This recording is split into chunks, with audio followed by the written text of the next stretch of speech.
about the COVID-19 coronavirus. I did a lot of research and found a remedy to everyone's fear. And the remedy is in numbers, because numbers don't lie. Let's start with how many people are sick right now. 80,000.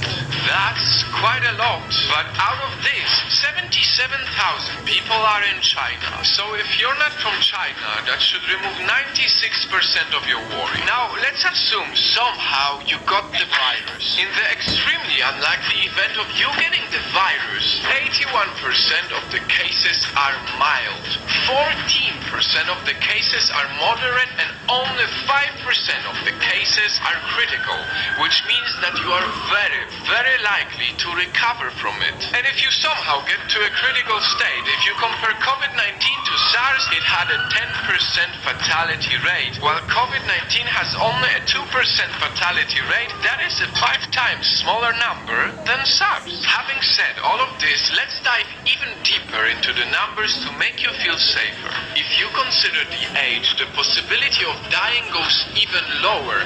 The death rate for people under 50 years old is only 0.2%. 0.2%.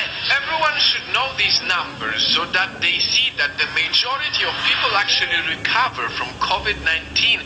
This knowledge is essential so that less people worry. If you are under 50 years old and not living in China, you are much more likely to win the lottery, which is 1 in a 45 million chance, than actually dying from the virus. Remember, numbers don't lie. This video is about COVID-19, but we can all learn more from it. A life lesson. Let's take one of the worst days so far, February 10th, when 108 people, mainly from China, died from the virus. This is a horrible, very high number, but on the same day, cancer killed 26,283 people. Heart disease killed 24,641 people. Diabetes killed 4,300 people. And suicide on that day took 27.7 times more people than COVID-19. The lesson here for us is to cherish our lives every single day, because truth is we never know what can happen to us.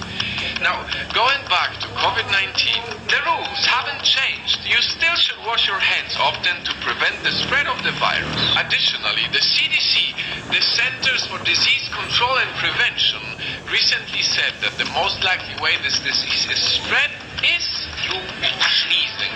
So you are still most likely to prevent the extremely unlikely event of getting sick by staying away from crowds. And last but not least, perhaps the most misinformed aspect, masks. This is coming from CDC as well. The people who are not sick do not need masks at this time. I said it in my last video. The main purpose for the mask is if you feel like you might be sick and don't want to risk sneezing on other people. I did a lot of research. This is a lot of facts and numbers, but they are important. As of 24th of February, there is no reason to panic. If there's anything we can do is to use COVID-19 as a reminder to care for our lives always, and not only when we're afraid. Because a bad diet, driving while drunk, or smoking is thousands of times worse than any coronavirus. Before I end this video, I want to touch one last topic that's very important to me. Racism.